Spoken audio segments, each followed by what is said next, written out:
In question 5, we were asked to predict the number of chirps that a cricket will make if the temperature is 32 degrees Celsius.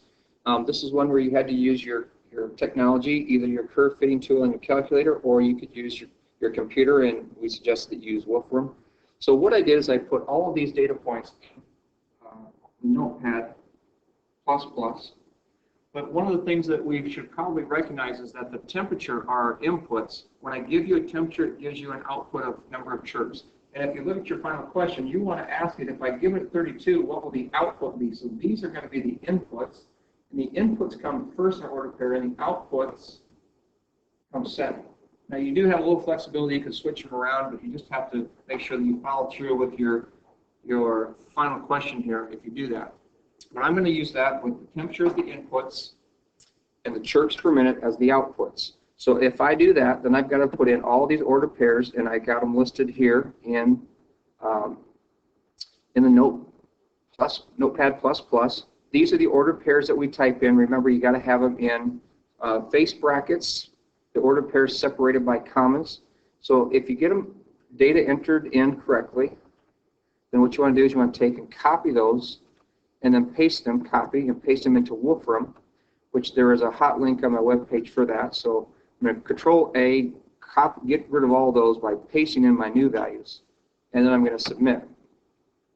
And if there hasn't been any input errors, it'll say you can calculate it, and it'll give you a regression line in your scatter plot, and then you can start looking at your data here. So it's run the regression fit, the curve of best fit. The scatter plot that I'm looking at is all the individual points of the chirps and the temperature. And we had to make some decisions on this about whether it was strong or weak. And as long as I'm sitting here looking at that graph, it's fairly strong because most of the points are clustered tightly around that line, so it's strong. And it's also going uphill, so it's a strong positive. The other thing that we need is our least squares best fit line. So that least squares best fit line, I can't write it, is this 8.93293x minus 58.5.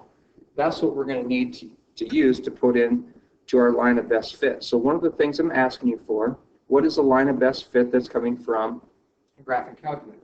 And that was this, that our y value, give me a better color if I can get it,